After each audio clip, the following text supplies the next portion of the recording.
Mon père m'a giflé le jour de son anniversaire. Quelle camelote sans valeur m'as-tu donné, a-t-il crié. Je suis parti les larmes aux yeux. Je me suis enfui de la maison. La nuit, j'ai été poussé dans une voiture et enlevé. Je m'appelle Hilary. Bien que pendant la majeure partie de ma vie, on m'ait forcé à répondre au nom d'Allison. J'ai 21 ans. Maintenant, laissez-moi vous ramener à ce samedi matin, le jour où Gérald Talbey a eu 55 ans et le dernier jour que j'ai passé sous son toit. J'ai mis mon réveil à 5 heures ce matin-là, comme tous les samedis. Sauf que ce samedi était accompagné d'une liste manuscrite de 2 pages que Donna avait laissée sur le comptoir de la cuisine la veille au soir. Balayer le patio. Disposer les chaises pliantes, 32 d'entre elles, une pour chaque invité sur la liste de Gérald. Repasser la nappe. Couper les citrons en tranches. Laver à la main les plats de service de Pottery Barn parce que le lave-vaisselle laisse des traces. Leur maison se trouvait dans une impasse tranquille du comté de Henrico, en Virginie, une maison de style colonial de 4 chambres avec une pelouse manucurée que Gérald payait quelqu'un pour tondre, mais disait aux voisins que c'était moi qui le faisais.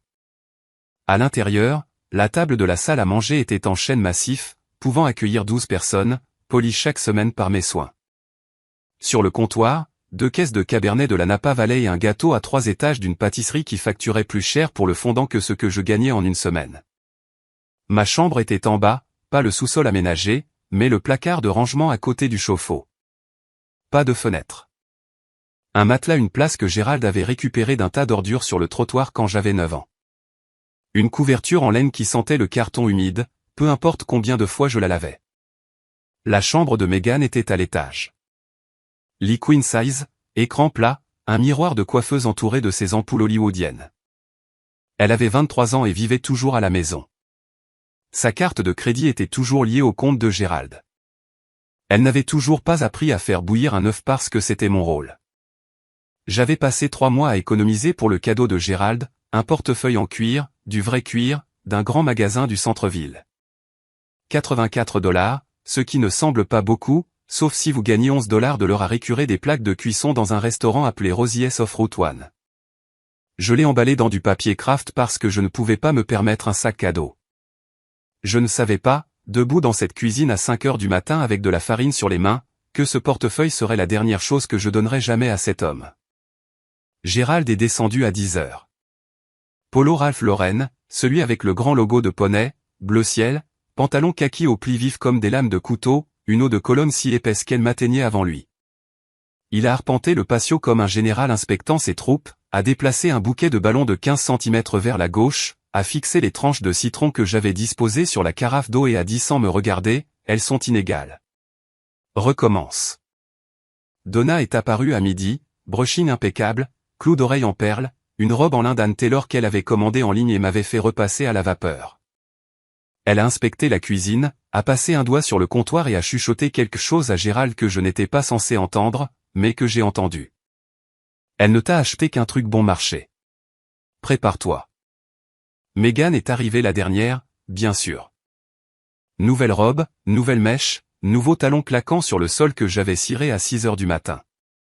Elle a tendu à Gérald une Apple Watch, la série 9, en acier inoxydable, celle qui se vend 700 $. Elle l'a débité sur la carte de crédit supplémentaire que Gérald lui avait donnée pour les urgences. Gérald l'a ouverte, a rayonné et lui a embrassé le front.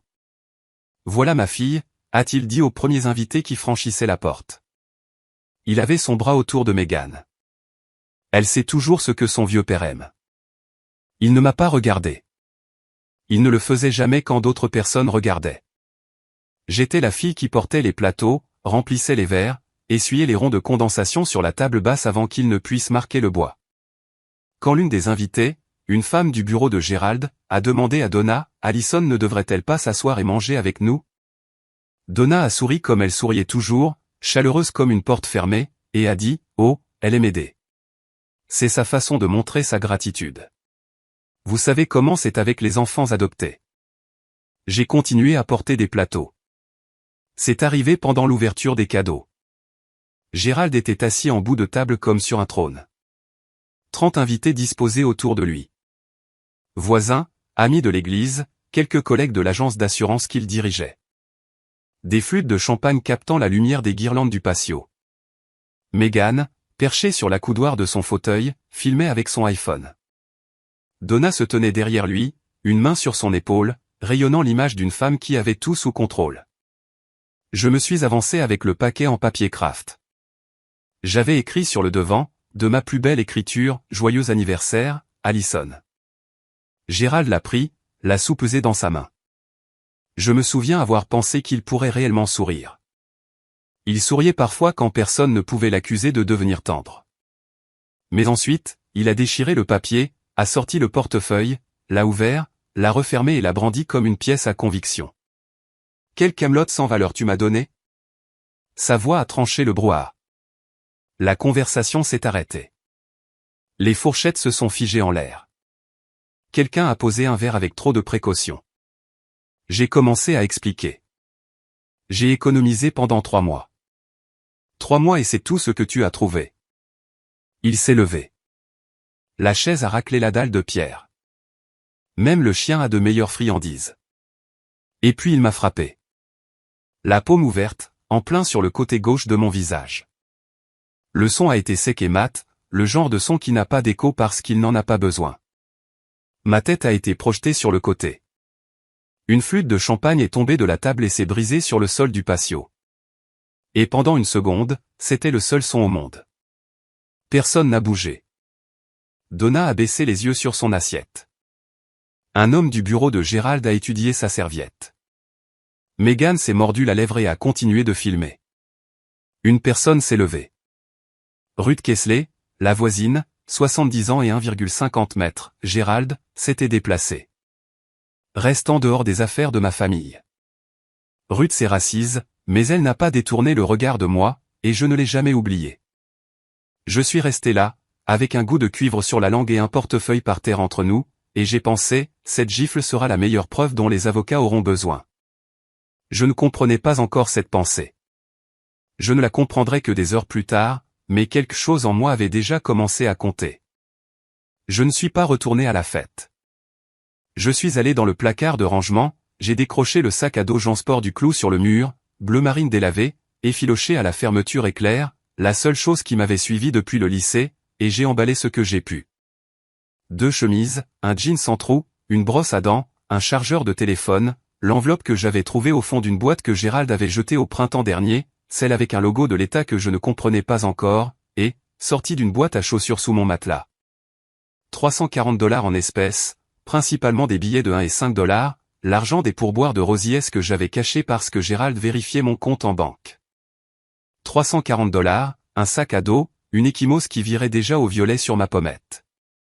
C'était tout ce que je possédais en ce monde. J'ai traversé le salon en sortant. La fête avait repris. Gérald riait de quelque chose que quelqu'un avait dit. Le champagne à la main, le portefeuille nulle part en vue. Megan montrait quelque chose sur son téléphone aux invités, probablement la vidéo. Donna se tenait à la fenêtre et m'a regardé traverser la pelouse. Elle a attrapé le rideau et l'a tiré. Personne n'a crié mon nom. Dehors, l'air d'octobre m'a frappé le visage, et la brûlure sur ma joue a flambé comme une seconde gifle. Le comté de Henrico à 21 h est sombre. Pas le sombre d'une ville, où il y a toujours une épicerie éclairée au coin de la rue suivante, mais le sombre de la banlieue, où les lampadaires sont espacés et le silence entre les maisons semble délibéré. J'ai marché le long de Patterson Avenue, sans destination, juste pour m'éloigner. Derrière moi, la musique de la fête s'est faite de plus en plus faible jusqu'à n'être plus que des notes de basse, puis plus rien du tout. J'avais parcouru peut-être 3 kilomètres quand des phares ont ralenti derrière moi. Une Cadillac Escalade noire, propre, vitres teintées, plaque de Virginie. Elle s'est arrêtée à 3 mètres devant moi. La portière arrière s'est ouverte et j'aurais dû courir. Chaque instinct me disait de courir. Mais j'étais déjà si fatigué de fuir les choses. J'ai pensé que, pour une fois, je verrais ce qui courait vers moi. Un homme est sorti le premier. La cinquantaine, grand, mince, portant un caban anthracite que j'apprendrai plus tard être de Brooks Brothers. Pas accent grave l'œil, juste le genre de manteau qui semble avoir été fait sur mesure. Ses cheveux étaient châtains foncés parsemés d'argent. Et ses yeux, noisettes verts, bien écartés, captant la lumière du lampadaire, étaient exactement les mêmes yeux que je voyais dans le miroir de ma salle de bain chaque matin. Derrière lui, une femme, plus petite, rousse, aux traits vifs, portant un porte-documents en cuir comme si elle venait de quitter un tribunal. Elle gardait ses distances, professionnelle, vigilante. Les mains de l'homme tremblaient. Je pouvais le voir même dans le noir. « Je suis désolé de vous effrayer », a-t-il dit. Sa voix s'est brisée sur le deuxième mot. « Je m'appelle Richard Whitford et je crois être votre père biologique. » J'ai fait un pas en arrière. Mes épaules ont heurté un poteau de boîte aux lettres. Ce n'est pas possible. Mes parents biologiques ne voulaient pas de moi. C'est ce qu'on m'a dit. On vous a mal raconté. Il a mis la main dans la poche intérieure de son manteau et a sorti une photographie. Petite, cornée au coin, clairement manipulée des milliers de fois. Une femme tenant un bambin. La femme avait des cheveux auburn et des pommettes comme les miennes, et un sourire qui penchait légèrement vers la gauche. Le bambin avait des yeux noisettes verts. Elle s'appelait Catherine, a-t-il dit. C'était votre mère. Elle est morte dans un accident de voiture quand vous aviez 2 ans, et j'ai passé chaque jour depuis à essayer de vous retrouver. J'ai regardé la photographie, puis lui, puis de nouveau la photographie, parce que la femme dessus avait la même bouche que moi, la même inclinaison de la tête, et la regarder, c'était comme trouver un mot que l'on a cherché toute sa vie. La femme rousse a parlé. Je m'appelle Margaret Hay. Je suis l'avocate de Monsieur Whitford, spécialisée en droit de la famille. Nous ne sommes pas ici pour vous emmener où que ce soit contre votre gré. Nous suivons votre situation par des voies légales depuis plusieurs mois. Ce soir, lorsque nos enquêteurs vous ont vu quitter la maison, nous avons pris la décision de vous approcher. Vous surveillez la maison?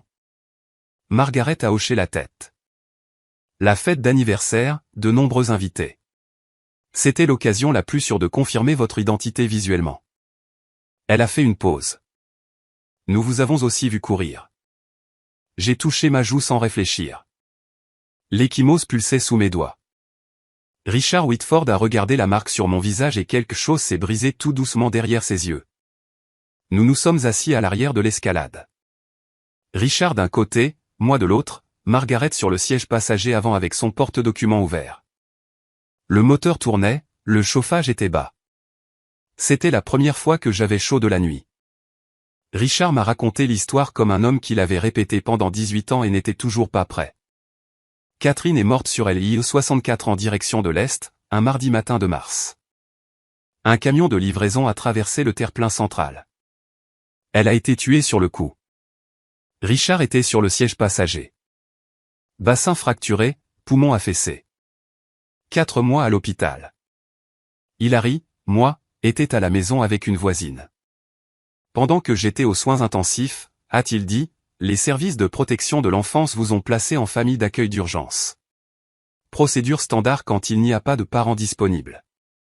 Je comprenais ça. Ce que je ne comprenais pas, c'était pourquoi. Quand je suis sorti de l'hôpital et que j'ai fait les démarches pour vous ramener à la maison, ils m'ont dit que je ne pouvais pas. Un travailleur social nommé Léonard Grubb s'occupait du dossier. Grubb a dit au tribunal de la famille que Richard avait signé une renonciation volontaire aux droits parentaux, un document légal abandonnant la garde de manière permanente.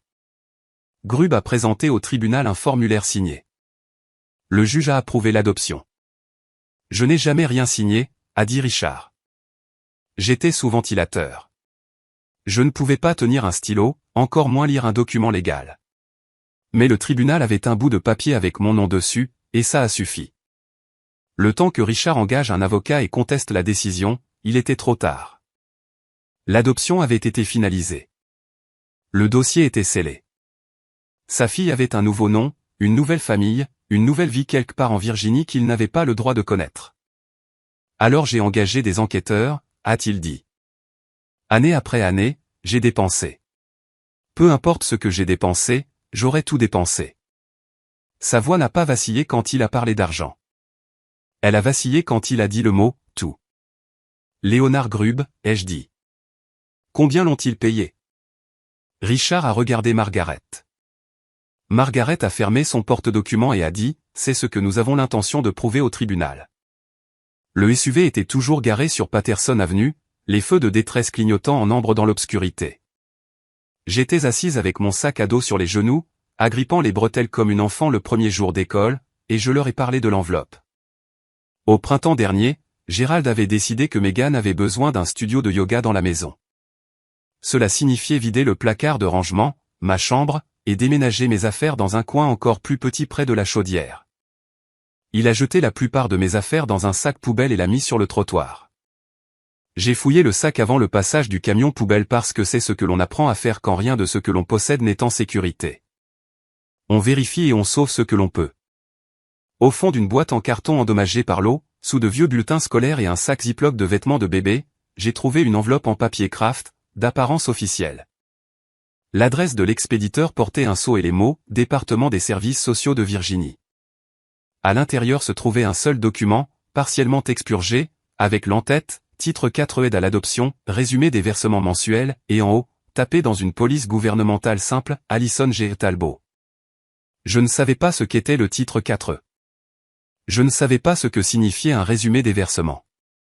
Mais je savais que mon nom était sur un document gouvernemental que Gérald ne m'avait jamais montré. Alors je l'ai plié et mis dans mon sac à dos. Je le portais depuis 6 mois sans comprendre pourquoi. Je l'ai sorti maintenant et l'ai tendu à Margaret. Elle l'a déplié sous le plafonnier et j'ai vu son expression changer.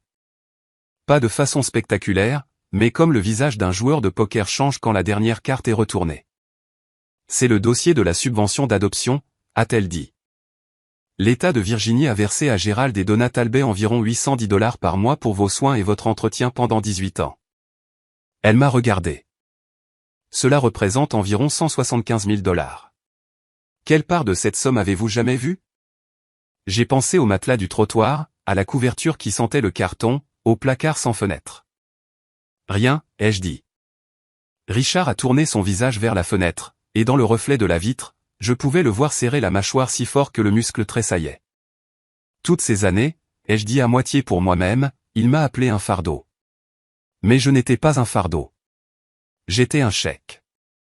Margaret nous a conduits à un Hilton près de Broad Street. Pas la maison des Talbot, pas un refuge, juste un endroit propre, calme et sûr. Richard nous a enregistrés sous son nom. Chambre séparée, porte communicante, et la première chose que j'ai faite a été de me tenir au milieu de la mienne sans savoir quoi faire. Le lit avait des draps blancs qui sentaient la lessive et non le moisi. Il y avait une fenêtre. J'ai ouvert les rideaux et j'ai juste regardé les lumières du parking pendant un long moment, parce que regarder par une fenêtre depuis ma propre chambre était quelque chose que je n'avais pas fait depuis des années. Pendant que j'étais là, les souvenirs sont revenus par couches, comme l'eau qui monte, régulière et froide. J'ai commencé à préparer les repas de la famille quand j'avais 10 ans. Gérald disait que c'était pour m'apprendre la responsabilité. À 12 ans, je faisais toute la lessive, toute la vaisselle, toutes les courses à pied parce que Gérald ne voulait pas me conduire. Megan a eu une Toyota Camry pour ses 16 ans. J'ai eu un abonnement de bus qui a expiré après un mois parce que personne ne l'a renouvelé. Alors je marchais 1h30 jusqu'à Rosies pour mes services. Gérald ne m'a jamais laissé garder mes propres documents. Pas de certificat de naissance, pas de carte de sécurité sociale, pas de carte d'identité de l'État. Quand j'ai demandé un permis de conduire à 17 ans, il a dit « Pourquoi faire ? Tu n'as nulle part où aller. » À l'époque, je pensais qu'il avait raison. Maintenant, je comprenais qu'il l'avait conçu ainsi. Je n'arrêtais pas de penser, pourquoi Gérald m'a-t-il gardé toutes ces années s'il me méprisait? Pourquoi ne m'a-t-il pas simplement renvoyé dans le système? Si j'étais si sans valeur, pourquoi s'accrocher? Maintenant j'avais la réponse. $810 par mois. Voilà pourquoi. Avez-vous déjà rencontré quelqu'un qui vous détestait mais refusait de vous laisser partir? Quelqu'un qui vous faisait sentir comme une ordure mais s'accrochait à vous comme si vous étiez de l'or? Si c'est le cas, dites-le moi dans les commentaires, car je pense que vous savez déjà à quoi ressemble ce calcul. La voix de Donna résonnait dans ma tête comme elle l'avait toujours fait. Douce et piquante comme du jus de citron sur une coupure. Gratitude, Alison. C'est tout ce que nous t'avons jamais demandé. Est-ce vraiment si difficile? Non, Donna. Ce qui était difficile, c'était de réaliser que j'avais été reconnaissante envers des gens qui me volaient. Laissez-moi revenir 2 semaines avant la fête, avant la gifle, avant tout ça. Parce que la vérité, c'est que Gérald m'avait déjà montré qui il était. Je n'avais juste pas encore le vocabulaire pour le dire. C'était un mardi soir. Gérald m'a appelé dans son bureau à domicile, la pièce où personne n'entrait sans permission. Bureau en acajou, fauteuil club en cuir, une étagère de livres reliés qu'il n'avait jamais lus, rangés par couleur. Il était assis derrière le bureau comme un juge, un dossier en papier craft ouvert devant lui. « Assieds-toi » a-t-il dit. « Pas, prends un siège. »« Assieds-toi. » Il a poussé un document sur le bureau. 10, peut-être 12 pages, texte dense, une languette de signature bleue dépassant en bas. « C'est un accord volontaire » a-t-il dit. Il stipule que tu choisis de rester sous ma tutelle parce que tu n'es pas préparé financièrement ou émotionnellement à vivre de manière indépendante. Signe. Je l'ai pris. La plupart du langage était impénétrable, attendu que la dépendante reconnaît que la vie indépendante présente des risques financiers et psychologiques excessifs. Mais une clause à la page 4, je l'ai parfaitement comprise. L'accord autorisait Gérald à continuer de gérer toutes les prestations étatiques et fédérales associées aux soins de la dépendante. Il voulait que je lui cède à nouveau ma propre subvention, cette fois volontairement, avec ma signature d'adulte, pour qu'il puisse continuer à la percevoir même après que j'ai dépassé l'âge limite du système. « Pourquoi dois-je signer ça ?» ai-je demandé. L'expression de Gérald n'a pas changé. « Parce que sans cette famille, tu es à la rue. Tu n'as pas de diplôme. Tu n'as pas d'économie. Tu n'as même pas de carte d'identité. Alors tu vas signer ça, et tu vas le signer avant mon anniversaire. Considère ça comme ton cadeau pour moi. » Je n'ai pas signé. J'ai demandé plus de temps. Gérald n'a rien dit. Il a juste fermé le dossier et l'a replacé dans le tiroir du bureau. Lentement, comme on met un pistolet chargé dans un coffre-fort. C'est pour ça qu'il m'a frappé à la fête. Ce n'était pas à cause du portefeuille. Ça n'a jamais été à cause du portefeuille. C'était parce que je lui avais dit non pour la première fois en 18 ans, et il ne pouvait pas le supporter. De retour à Lilton le lendemain matin. Je me suis réveillé à 5 heures par habitude, le cœur battant, parcourant déjà la liste des corvées dans ma tête avant de me souvenir. Il n'y avait pas de liste. Il y avait juste une chambre d'hôtel avec des draps blancs et une fenêtre pleine d'un ciel d'octobre gris. On a frappé à la porte communicante. Richard, déjà habillé, tenant 2 tasses de café du hall. Il en a posé une sur le bureau et s'est assis sur la chaise de l'autre côté de la pièce. Ni près, ni loin, juste présent. Comme s'il avait peur que si je bougeais trop vite, je disparaisse à nouveau. Margaret est arrivée à 8 heures avec une housse à vêtements. À l'intérieur, un jean neuf et un pull en cachemire couleur crème, encore étiqueté. Quelque chose de propre à porter, a-t-elle dit, pratique comme toujours. Je les ai pris, je suis allé dans la salle de bain, je les ai enfilés et je me suis regardé dans le miroir pendant un long moment. C'était la première fois de ma vie que je portais quelque chose que personne d'autre n'avait porté avant. Quand je suis sorti, les yeux de Richard sont devenus rouges sur les bords, mais il n'a pas pleuré. Il a juste hoché la tête et a dit, Catherine avait ce même regard, comme si elle décidait de faire confiance ou non au miroir.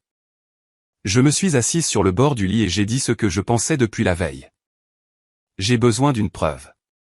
Pas la photo, pas l'histoire. J'ai besoin d'un test ADN. Si vous êtes qui vous dites être, la science le confirmera. Et si ce n'est pas le cas, j'ai besoin de le savoir aussi. Richard n'a pas bronché. Bien sûr. Margaret a déjà trouvé un laboratoire accrédité AABB à Richmond. Nous pouvons y aller aujourd'hui. Aucune hésitation, aucune offense, aucune culpabilisation. Juste, bien sûr. J'avais passé 21 ans dans une maison où poser une question était traité comme une attaque personnelle. Et voilà un homme qui répondait comme si les questions étaient la chose la plus naturelle du monde. J'ai passé toute ma vie à faire ce qu'on me disait, ai-je dit. Si je dois vous faire confiance, ce sera parce que je l'ai choisi, pas parce que je n'avais nulle part où aller. Richard a posé son café. C'est exactement comme ça que ça devrait être. Le laboratoire était un bâtiment bas en briques près de Kerry Street, propre, clinique, fluorescent. Une technicienne en blouse a frotté l'intérieur de ma joue. Puis celle de Richard. Elle a étiqueté les flacons et nous a dit que les résultats prendraient 3 à 5 jours ouvrables. 5 jours. J'avais attendu 21 ans pour savoir qui j'étais. 5 de plus, c'était comme retenir sa respiration sous l'eau. Pendant que nous attendions, Richard a apporté des choses à l'hôtel. Pas des cadeaux, pas comme Gérald donnait des cadeaux, comme des transactions avec des conditions, mais des morceaux de vie. Un album de photographies. Catherine enceinte, riant sur une balançoire de Porsche, une main sur son ventre. Catherine tenant un nouveau-né avec un bonnet rose. Richard, Catherine et le bébé devant un bungalow en briques dans le quartier du Fan à Richmond, avec une porte rouge. Le bébé avait déjà des yeux noisettes verts. C'est la maison où tu es arrivé, a dit Richard. Je la possède toujours. Je n'ai pas pu me résoudre à la vendre. J'ai étudié chaque photographie comme si c'était un document que je devais mémoriser pour un examen. Le visage de ma mère, ses mains, sa façon de se tenir, légèrement penchée, le poids sur son pied gauche, de la même manière que je me tiens quand je n'y pense pas. Elle est belle, ai-je dit. Tu lui ressembles exactement, a-t-il dit. Surtout les yeux. Le 5e jour, Margaret a appelé. J'étais assise sur le lit de l'hôtel avec l'album ouvert sur une photo de Catherine soufflant des bougies d'anniversaire quand mon téléphone a sonné. Probabilité de paternité de 99,998%, a dit Margaret. C'est confirmé. Richard Whitford est votre père biologique. Je n'ai rien dit pendant un moment. J'ai juste tenu le téléphone, regardé la photographie et senti quelque chose se fissurer dans ma poitrine. Pas se briser, pas voler en éclats, mais s'ouvrir, comme une porte s'ouvre quand quelqu'un tourne enfin la poignée de l'autre côté.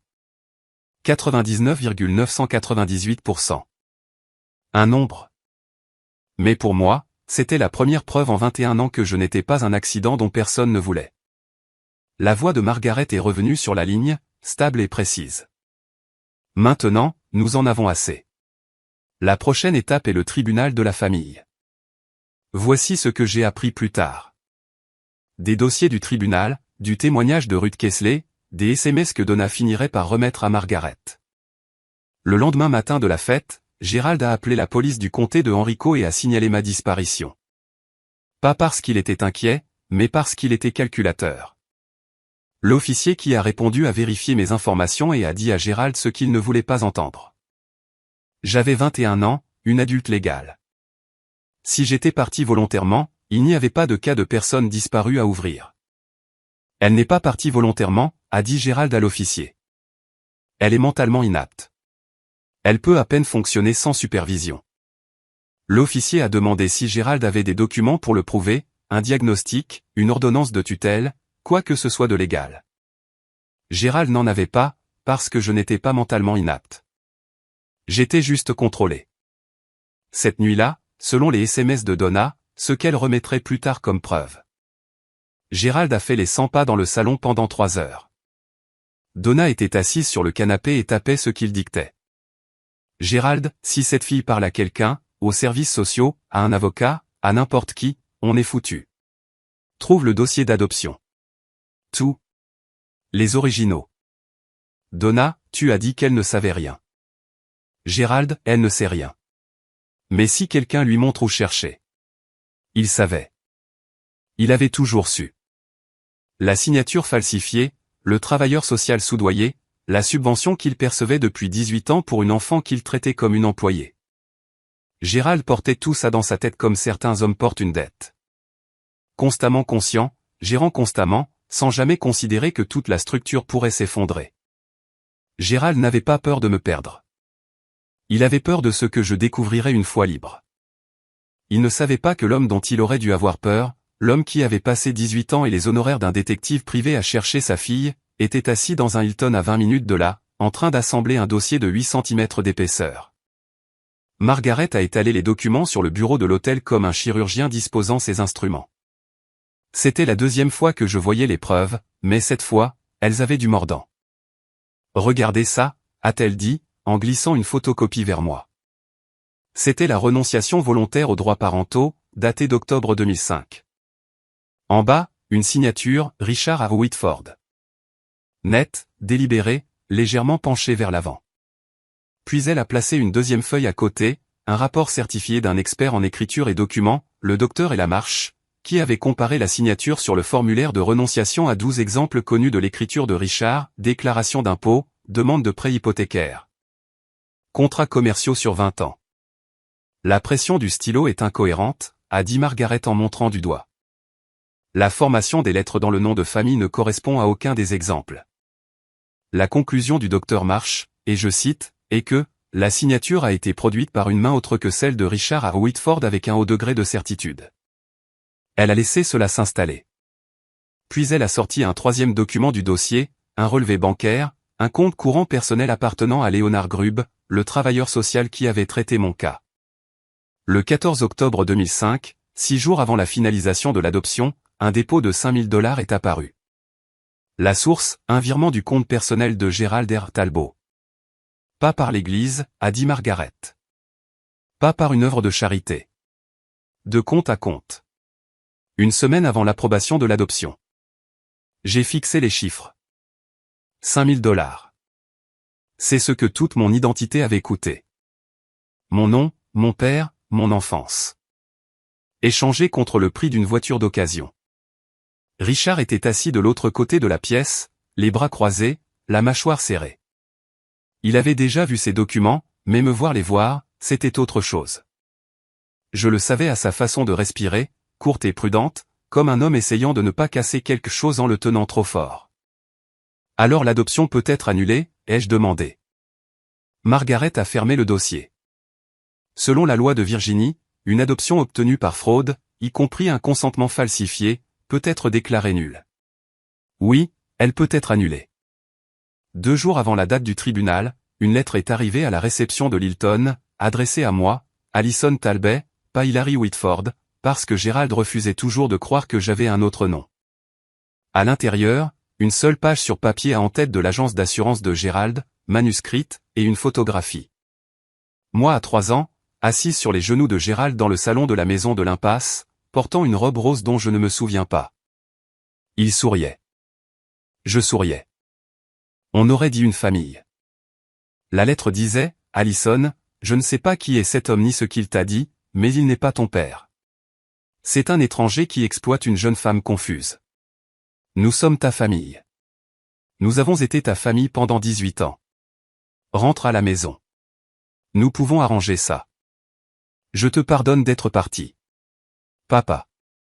Je l'ai lu 3 fois. Le mot « pardonne » m'a frappé différemment à chaque fois.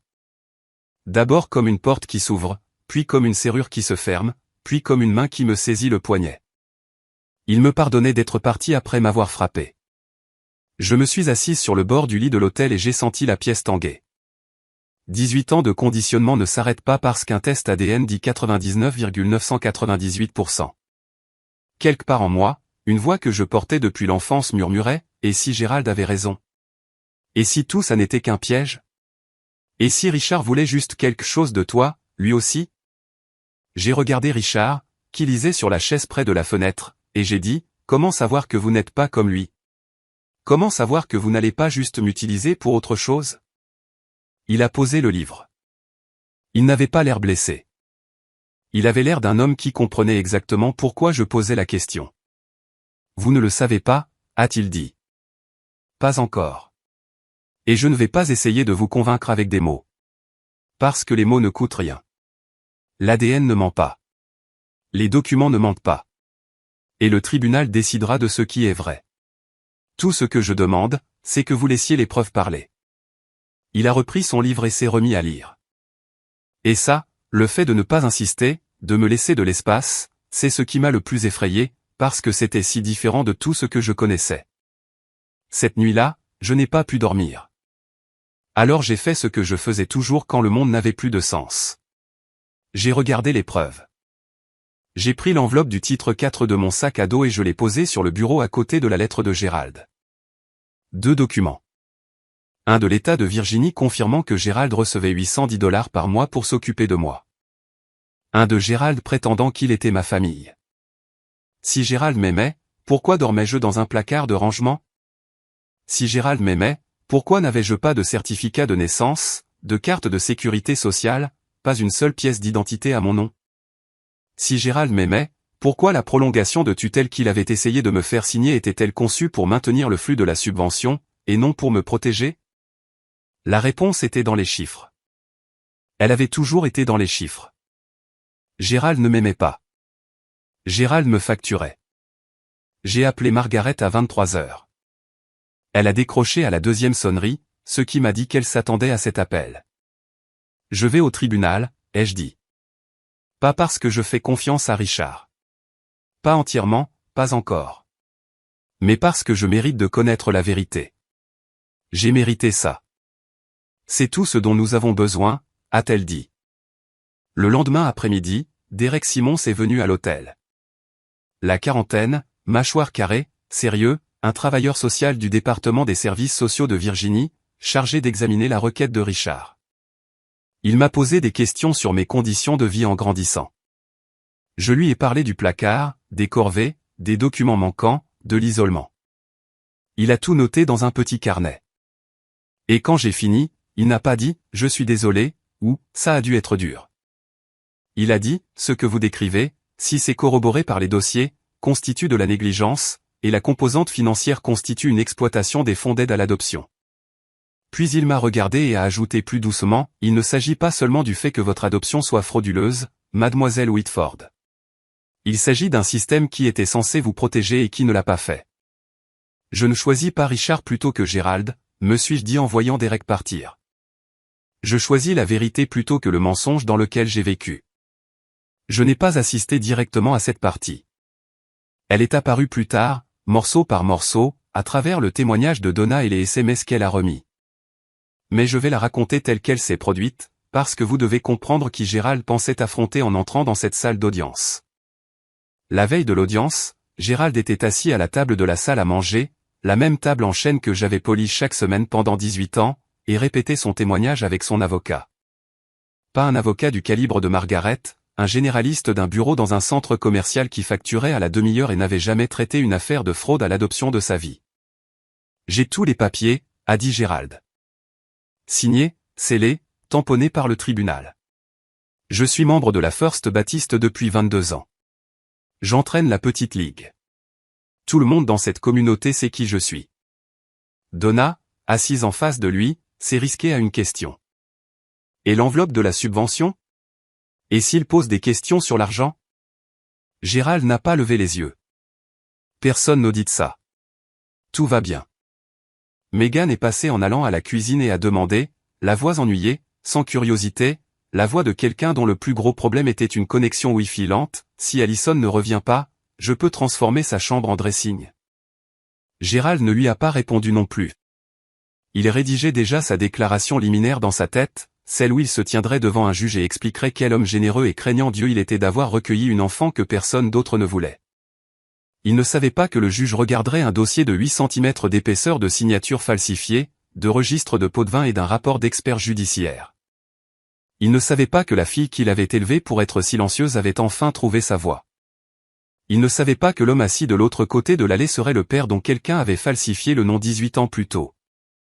Gérald est entré dans cette salle d'audience comme un homme qui n'avait jamais perdu. Il était sur le point d'apprendre à quoi ressemblait la défaite. Le matin de l'audience, Margaret a transformé la salle de conférence de l'hôtel en salle de guerre. Elle avait réservé une table pour 6 et l'avait couverte de 5 piles de documents, chacune marquée d'onglets colorés. J'étais assise à une extrémité avec une tasse de café qui refroidissait dans mes mains, et elle m'a expliqué le dossier comme un général explique un plan de bataille. Calme, précise, ne laissant rien au hasard. Pile 1, a-t-elle dit en tapotant la première pile. Résultat ADN. Laboratoire accrédité à ABB, chaîne de possession documentée. Probabilité de 99,998%. Irréfutable. Pile 2. L'analyse graphologique du docteur Hélène Marsh. La signature sur le formulaire de renonciation n'est pas celle de Richard. Son rapport fait 46 pages, mais la conclusion est une seule phrase. Pile 3. Dossier financier obtenu par notre requête auprès du département des services sociaux de Virginie. Gérald et Donna Talbot ont reçu $810 par mois au titre de l'aide à l'adoption titre 4 pendant environ 216 mois. Total, $174 960. L'évaluation de Derek Simons confirme que les fonds n'ont pas été utilisés pour votre bien-être. Pile 4. Le rapport complet de Derek. Constatation de négligence d'enfant. Aucun dossier médical après l'âge de 14 ans. Aucun document d'identité en votre possession. Conditions de vie incompatibles avec l'objectif de l'aide à l'adoption. Pile 5. Elle a fait une pause. Une déclaration sous serment de Ruth Kessler, votre ancienne voisine. Elle a accepté de témoigner qu'elle a été témoin de schémas continus de traitement inégal et qu'elle a personnellement observé Gérald vous frapper à la fête d'anniversaire. Ruth, 70 ans, 1,50 mètres, la seule personne dans ce jardin qui s'était levée. Je ne lui avais pas parlé depuis cette nuit-là, mais elle avait parlé à Margaret, et elle n'avait pas hésité. Est-ce que je dois dire quelque chose au tribunal, ai-je demandé. Margaret m'a regardé. Seulement si vous le voulez. Les documents parlent d'eux-mêmes. Richard, assis à l'autre bout de la table, n'avait pas dit un mot pendant tout le briefing. Maintenant, il a parlé une seule fois. Quoi qu'il arrive là-dedans, tu as déjà gagné. Tu es libre. J'ai regardé les 5 piles sur la table. Une vie de mensonges démantelée en dossier à onglet. Et j'ai pensé, non, je n'ai pas encore gagné. Mais je suis sur le point de le faire. Richard m'a emmené chez Banana Republic cet après-midi-là, non pas parce que les vêtements comptaient, mais parce qu'il a dit, tu devrais entrer dans cette pièce en ayant l'air exactement de qui tu es. Quelqu'un qui mérite d'être entendu.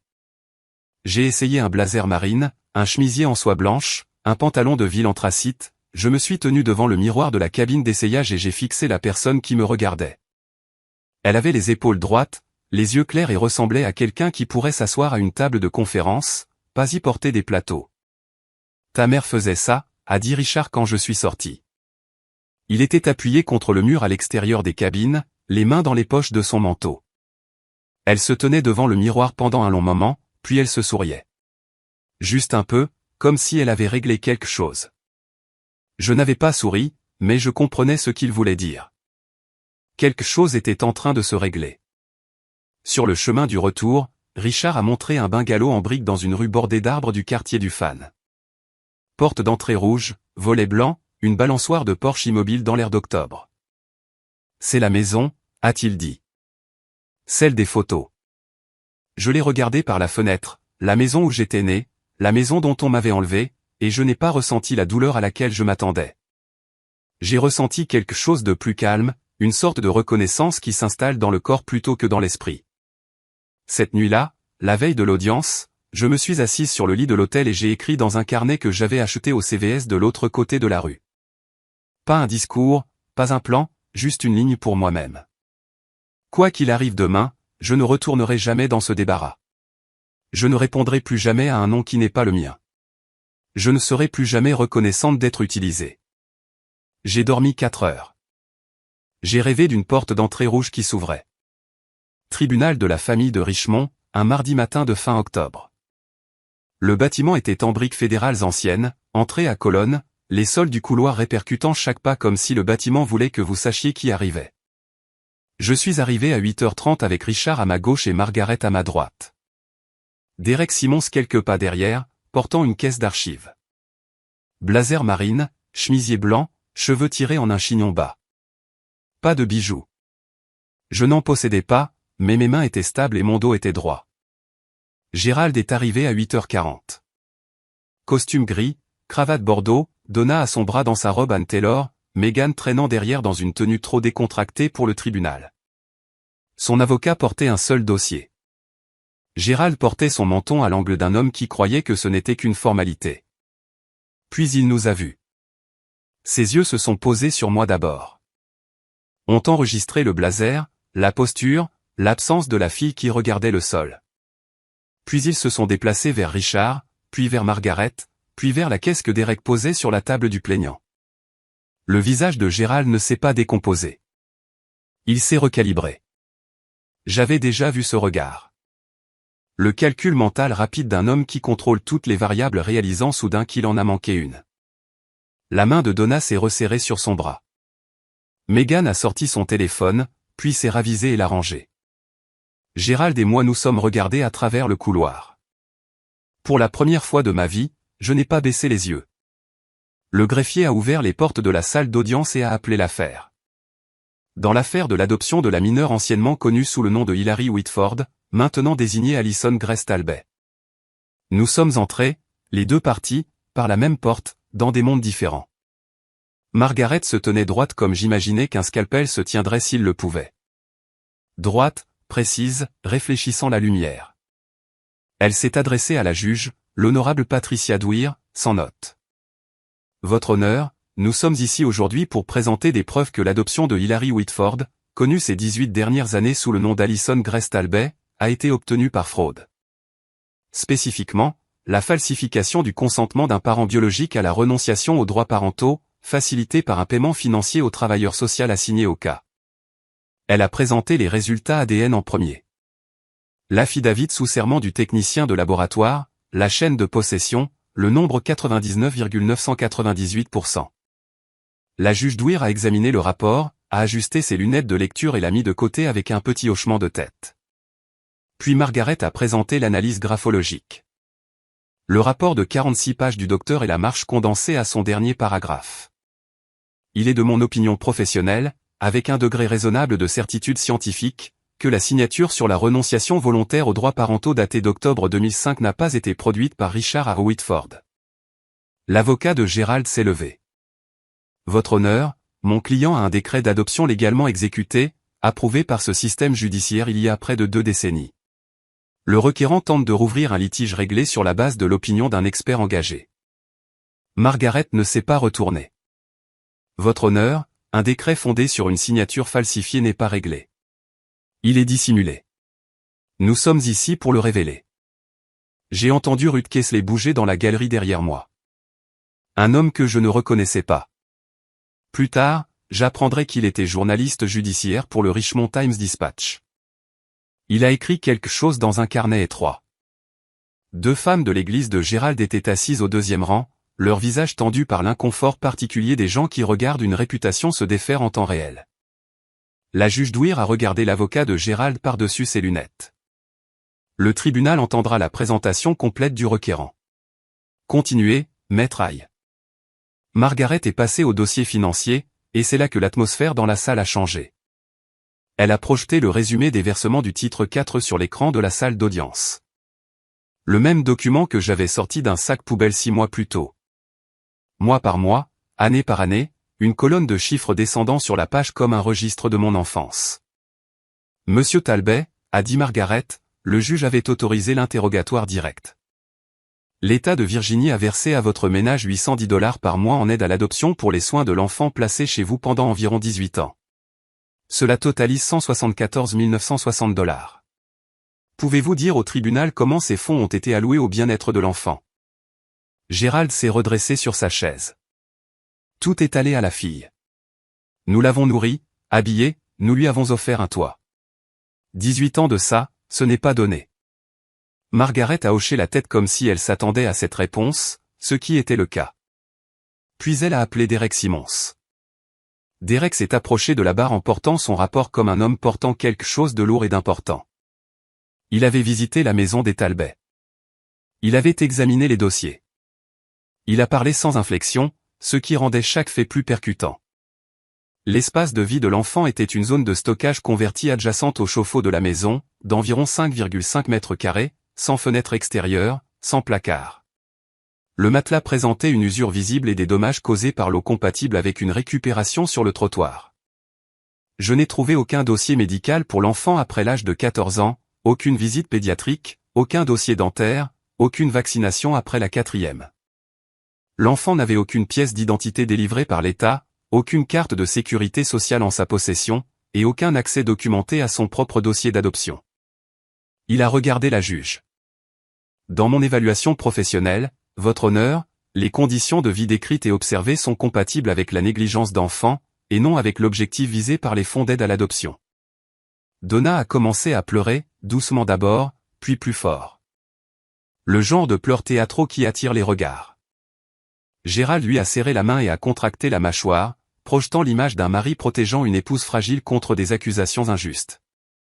Mais Ruth Kessler était la suivante. Elle a pris la barre vêtue d'un cardigan marine et de chaussures plates, et elle n'a rien joué. J'habite à côté de cette famille depuis 12 ans, a dit Ruth. J'ai vu cette fille tondre leur pelouse, laver leur voiture, étendre le linge dans le jardin pendant que l'autre fille, la biologique, bronzait sur une chaise longue. Je n'ai jamais vu Alison, Hilary, assise à leur table lorsque des invités étaient présents. Et le soir de l'anniversaire de M. Talbey, je l'ai vu la frapper au visage devant 30 personnes parce qu'elle lui avait offert un cadeau qu'il jugeait indigne de lui. Le silence s'est fait dans la salle, le genre de silence d'une pièce où tout le monde recalcule ce qu'il pensait savoir. Margaret a attendu que Ruth descende, puis s'est retournée vers Gérald. « Monsieur Talbot, connaissez-vous un homme du nom de Léonard Grubb ?» Gérald n'a pas scié. « Non. » Margaret a produit une photographie imprimée sur papier glacé, datée dans le coin. Deux hommes debout à une table pliante lors d'un événement en plein air. L'un était Gérald, 10 ans plus jeune, en polo, une assiette en carton à la main. L'autre était un homme mince avec des lunettes et un cordon de la DSS de Virginie autour du cou. Ceci a été pris au pique-nique communautaire de la First Baptist Church en juin 2004, a dit Margaret. Un an avant la finalisation de l'adoption. L'homme à côté de vous est Léonard Grubb, le travailleur social assigné au cas de Hilary Whitford. Maintenez-vous toujours que vous ne le connaissez pas. La mâchoire de Gérald a travaillé. Je l'ai peut-être rencontré en passant. Les événements de l'église sont grands. Je ne me souviens pas de tous les visages. Vous vous souvenez assez bien pour lui envoyer $5000. Margaret a placé le relevé bancaire sur le projecteur. Le compte courant personnel de Gérald. 14 octobre 2005. Virement bancaire. Bénéficiaire, Léonard Monsieur Grubb. Pouvez-vous expliquer ce paiement? C'était un don pour l'église. C'était une contribution communautaire acheminée de votre compte personnel directement au compte personnel de Monsieur Grubb, pas au compte de l'église. Gérald s'est tourné vers son avocat, qui étudiait la surface de la table avec l'intensité d'un homme espérant y trouver une issue. Aucune objection n'est venue. J'ai tout donné à cette fille. La voix de Gérald s'est brisée vers le haut, aussi vive qu'une gifle. Il était maintenant debout, une main à plat sur la table. 18 ans, une maison, de la nourriture, et voilà les remerciements que j'obtiens. Un escroc se pointe et soudain, je suis le méchant. Monsieur Talbot. La voix de la juge Douir était basse et finale. Asseyez-vous. Maintenant. Il s'est assis, mais la salle l'avait déjà entendu, le masque se fissurant, le sentiment de droit s'échappant. Dans la galerie, les femmes de l'église fixaient leurs genoux. Le stylo du journaliste judiciaire bougeait plus vite. Margaret s'est tournée vers la juge avec le sang-froid de quelqu'un qui venait de voir son adversaire faire son travail à sa place. Votre honneur, nous aimerions que le tribunal note la caractérisation par Monsieur Talbot de son rôle parental comme quelque chose qu'il a donné et pour lequel il attend un remboursement. Ce n'est pas de la parentalité. C'est une transaction. Margaret m'a regardé. Je lui avais dit la veille au soir, je veux parler. Non pas parce que l'affaire en avait besoin. Les documents suffisaient. Mais parce que j'étais restée silencieuse pendant 21 ans, et que certaines choses doivent être dites par la personne qui les a vécues. Votre honneur, la fille du requérant aimerait s'adresser au tribunal, si cela est permis. La juge Douir a hoché la tête.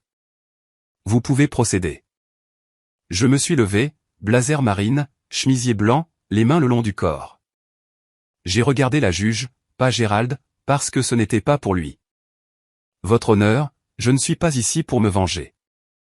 Le mot a flotté dans l'air un instant et je l'ai laissé faire. Je suis ici parce que pendant 21 ans, je n'ai pas su qui j'étais. Je ne connaissais pas mon propre nom. Je ne connaissais pas le visage de ma mère. Je ne savais pas que quelqu'un me cherchait, ni que les papiers qui m'ont mise dans cette maison étaient basés sur une signature falsifiée. J'ai fait une pause, j'ai respiré. Monsieur Talbot a dit qu'il m'avait tout donné. Voici à quoi ressemblait ce tout. Un placard de rangement sans fenêtre. Un matelas trouvé sur le trottoir. Pas de visite chez le médecin après 14 ans, pas de pièce d'identité, pas de certificat de naissance. Je ne connaissais pas mon propre numéro de sécurité sociale jusqu'à il y a 2 semaines. J'ai travaillé dans cette maison depuis l'âge de 8 ans, à cuisiner, nettoyer, faire la lessive. Et on me disait chaque jour que je devais être reconnaissante pour ça, que sans eux, je n'étais rien. Ma voix n'a pas flanché. J'avais décidé qu'elle ne le ferait pas. Il m'a giflé à sa fête d'anniversaire parce que je lui avais offert un portefeuille pour lequel j'avais économisé pendant 3 mois.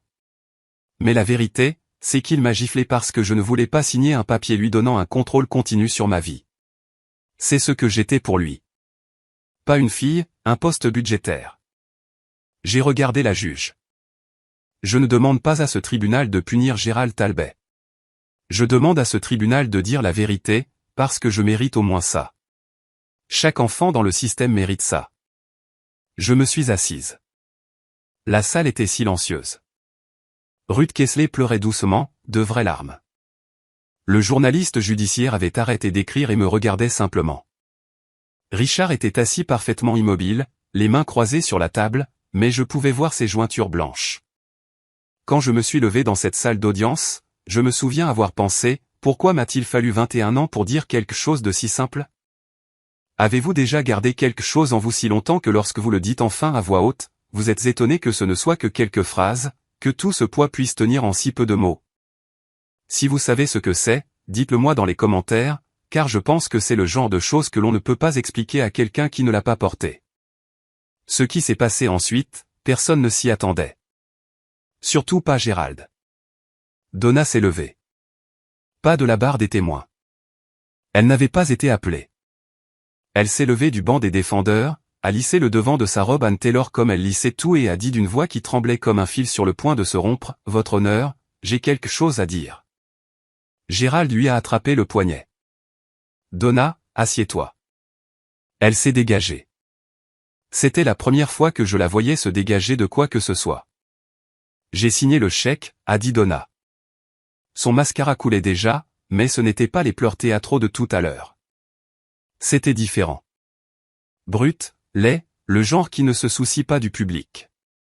5 000 $ à Léonard Grube. Gérald m'a dit que c'était pour accélérer le processus d'adoption. J'ai signé le chèque de notre compte joint, et je savais. Je savais ce que ça signifiait. L'avocat de Gérald a mis sa tête dans ses mains. Gérald est devenu rouge de la tête aux pieds, un cramoisi profond et marbré que je n'avais jamais vu sur lui. Elle ment, a dit Gérald. Elle est confuse. Elle essaie de se protéger. J'essaie de me protéger. La voix de Donna s'est brisée, aiguë et désespérée. Parce que je te protège depuis 18 ans et je ne peux plus le faire. Je t'ai vu frapper cette fille. Je t'ai vu la faire travailler comme une bête de somme. Et je n'ai rien dit parce que j'avais peur de toi, Gérald. J'avais peur de ça, exactement. La juge Douir l'a laissé finir. La salle était si silencieuse que je pouvais entendre le bourdonnement des néons au-dessus de nous. Megan était assise, figée dans la galerie, le téléphone sur ses genoux, la bouche ouverte. Monsieur Talbet, a dit la juge, et sa voix portait le poids de quelqu'un qui avait beaucoup vu et était encore capable d'être consterné. Une autre interruption, et je vous placerai en état d'outrage à magistrat. Gérald est resté immobile comme une pierre, et pour la première fois de ma vie, je l'ai vu avoir l'air effrayé. La juge Douir a pris 12 minutes pour examiner les derniers documents. 12 minutes. Je le sais parce que j'ai regardé l'horloge sur le mur de la salle, le vieux modèle analogique avec une trotteuse qui tique au lieu de glisser, et j'ai compté chaque rotation. Quand elle a levé les yeux, elle ne s'est pas adressée à Gérald en premier. Elle s'est adressée à moi. Mademoiselle Whitford. Et j'utiliserai ce nom maintenant, car les preuves devant ce tribunal l'exigent. Le tribunal a examiné la requête, l'analyse graphologique, les dossiers financiers, le témoignage du travailleur social et du témoin voisin, les résultats ADN. Et la déclaration faite volontairement par Madame Talbet. Elle a enlevé ses lunettes. Les preuves sont sans ambiguïté. La renonciation volontaire aux droits parentaux déposée en octobre 2005 porte une signature qui a été déterminée par une analyse forensique certifiée comme étant frauduleuse. Le père biologique, Richard Whitford, n'a jamais consenti à la cessation de ses droits parentaux. L'adoption qui a suivi a donc été construite sur une base de falsification et, sur la base des preuves financières présentées, facilitée par un paiement direct au travailleur social assigné au cas. Elle s'est tournée vers Gérald. Il était assis, le dos raide, la cravate toujours nouée, les mains à plat sur la table, un homme gardant la posture de l'autorité tandis que l'autorité s'échappait de lui. Il est de la décision de ce tribunal que l'adoption de Hilary Whitford, désignée Alison Grace Talbet, est déclarée nulle ab initio. L'adoption est annulée dans son intégralité. Gérald n'a pas bougé. De plus, le tribunal ordonne à Gérald et Donna Talbet de restituer intégralement tous les fonds d'aide à l'adoption titre 4 reçus, totalisant 174 960 $, au Commonwealth de Virginie. Donna a laissé échapper un son qui n'était pas tout à fait un mot. Enfin, ce tribunal renvoie l'affaire au bureau du procureur du comté de Henrico pour enquête sur d'éventuelles charges criminelles, y compris, mais sans illimité, le faux en écriture en violation de la section 18.2 à 172 du Code de Virginie. La fraude en lien avec l'aide publique et la négligence d'enfants en vertu de la section 18.2 à 371.1. La juge a posé ses papiers. Le nom légal de l'enfant est rétabli en Hilary Whitford, avec effet immédiat. L'audience est levée. Le marteau est tombé, et le son, ce seul coup de bois, a été la chose la plus forte que j'ai jamais entendue de ma vie. Plus fort que la gifle, plus fort que 18 ans de silence. C'était comme le bruit d'une serrure qui s'ouvre. Dans la galerie, Ruth Kessler a pressé ses deux mains sur sa bouche. Les femmes de l'église étaient déjà debout, ramassant leurs sacs, sans se regarder. Le journaliste judiciaire a fermé son carnet et m'a regardé avec une expression que je ne pouvais pas tout à fait nommer. Quelque chose entre le respect et la tristesse. Gérald est resté immobile. Son avocat remballait déjà ses affaires. Et pour la première fois, j'ai réalisé que l'homme que Gérald avait engagé pour le défendre ne pouvait pas sortir de cette pièce assez vite. Le couloir à l'extérieur de la salle d'audience sentait la cire et la chaleur des vieux radiateurs. Je marchais vers la sortie avec Richard d'un côté et Margaret de l'autre quand j'ai entendu les talons. Rapide, irrégulier, le son de quelqu'un qui n'a pas l'habitude de se dépêcher avec des chaussures qui ne sont pas faites pour ça. Attends. Megan. Son maquillage était ruiné. Le mascara avait coulé sur ses deux joues. Le fond de teint était inégal là où elle l'avait essuyé. Elle avait l'air plus petite que je ne l'avais jamais vue, ce qui était étrange car elle avait toujours pris tant de place. Je ne savais pas, a-t-elle dit. Elle respirait fort, comme si elle avait couru ou essayé de ne pas le faire. Pour l'argent, la subvention. Je pensais que maman et papa payaient mes études avec le salaire de papa. Je ne savais pas que c'était. Elle s'est arrêtée. Elle ne pouvait pas finir la phrase et je comprenais pourquoi. La phrase se terminait par « ton argent » et le dire à voix haute le rendrait réel d'une manière pour laquelle elle n'était pas prête. Je l'ai regardée. La fille qui avait eu l'Apple Watch, la Toyota Camry, le lit queen size, les cheveux méchés, la carte de crédit qui n'était jamais refusée, la fille qui avait ri quand Gérald m'avait frappé et l'avait filmé sur son téléphone. La fille qui avait demandé si elle pouvait transformer mon placard en rangement pour ses chaussures. Une partie de moi voulait crier. Une partie de moi voulait partir sans un mot. Mais ce que je ressentais, debout dans ce couloir de tribunal, avec mon nom légal rétabli et mon vrai père à mes côtés, ce n'était pas de la rage. C'était de la clarté. J'espère que tu découvriras qui tu es sans son argent, Megan, ai-je dit. Je l'espère vraiment. Mais c'est ton chemin, pas le mien. Elle a hoché la tête une fois, et j'ai vu quelque chose passer sur son visage. Pas de la culpabilité, pas exactement, mais le début de la culpabilité, la fissure capillaire avant la rupture. Margaret a légèrement touché mon bras. Richard tenait la porte ouverte. J'ai marché vers eux et je ne me suis pas retourné. Pas parce que j'étais en colère, mais parce que pour la première fois, j'avais un endroit vers lequel marcher au lieu de simplement m'en éloigner. Gérald se tenait au bas des marches du palais de justice. Il avait l'air diminué. Pas physiquement. C'était toujours un homme grand, toujours large d'épaules, mais quelque chose de structurel avait cédé. Sa cravate était desserrée.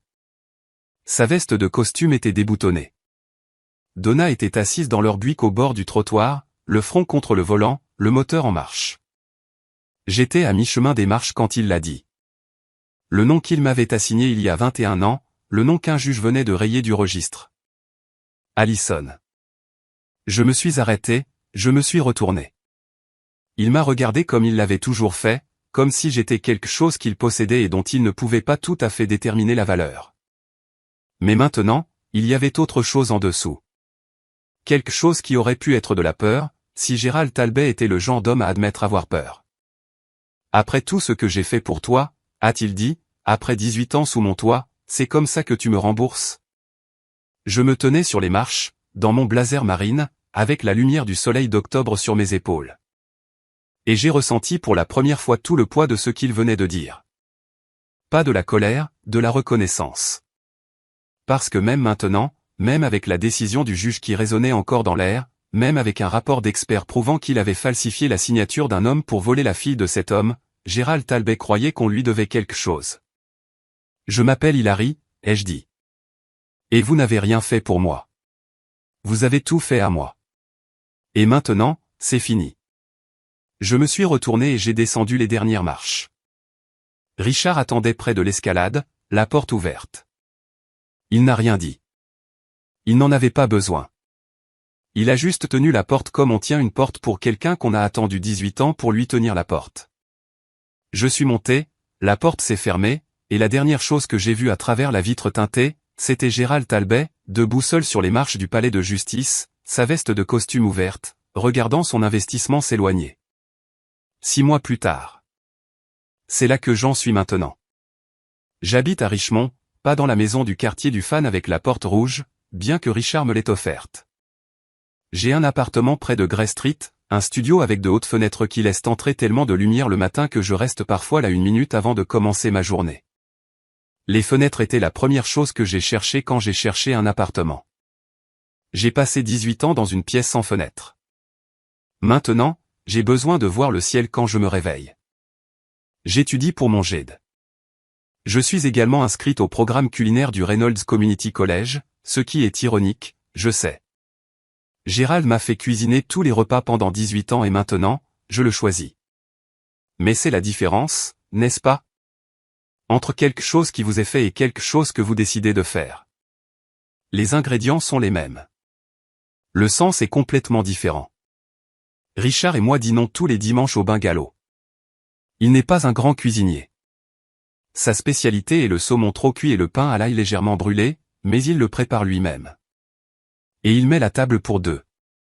Et il me demande comment s'est passée ma semaine et écoute la réponse. Nous ne sommes pas parfaits. Il y a des silences gênants. Il y a des moments où aucun de nous ne sait quoi dire parce qu'on ne peut pas récupérer 18 années volées autour d'un saumon. Mais il est là, tous les dimanches, sans faute. Quant au Talbot, Gérald et Donna attendent leur procès. Faux en écriture, fraude, négligence d'enfant. La maison du comté de Henrico est sous une 2e hypothèque pour couvrir le paiement de la restitution. On a demandé à Gérald de démissionner de son poste au conseil des diacres de la First Baptist. Il n'est pas parti discrètement. Donna, qui a coopéré avec l'enquête, pourrait bénéficier d'une réduction de peine. Megan a déménagé chez une tante à Fredericksburg et a trouvé un travail dans un magasin de détail. Le premier emploi qu'elle ait jamais eu. Je vais en thérapie tous les jeudis. Une femme nommée Dr Torres, qui a un petit bureau avec une plante et ne me dit pas comment me sentir. Elle pose juste des questions et me laisse trouver mes propres réponses, ce qui, après 21 ans à me faire dire quoi penser, c'est comme apprendre une nouvelle langue. La guérison ne se fait pas du jour au lendemain. Certains matins, je me réveille encore à 5 heures avec le cœur qui bat la chamade, cataloguant déjà mentalement des corvées qui n'existent plus. Mais ensuite, j'ouvre les rideaux, il y a le ciel, et je me souviens où je suis. Je veux être clair sur quelque chose avant de partir. Cette histoire n'est pas une histoire de vengeance. Je sais que ça pourrait y ressembler. Le tribunal, la décision, l'ordre de restitution, les charges pénales. Mais la vengeance signifierait que je voulais que Gérald souffre comme j'ai souffert, et ce n'est pas le cas. Je veux qu'il soit tenu pour responsable. Ce sont 2 choses différentes. La vengeance est un feu que vous allumez en espérant qu'il brûle quelqu'un d'autre. La responsabilité, c'est juste allumer les lumières pour que tout le monde puisse voir ce qui était déjà là.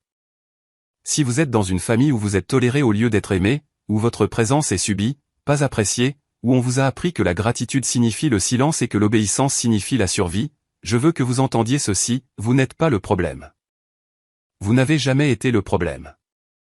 Les gens qui vous ont fait sentir comme un fardeau portaient leur propre dette et ils ont mis le poids sur vous parce que vous étiez assez petit pour l'accepter. Vous méritez de connaître votre propre nom. La famille, ce ne sont pas des papiers. Ce n'est pas un décret de tribunal ou un dossier d'adoption ou une signature, falsifiée ou non. La famille, c'est la personne qui s'assoit avec vous pendant que vous réapprenez à faire confiance. La personne qui dit, bien sûr, quand vous demandez des preuves au lieu de la foi.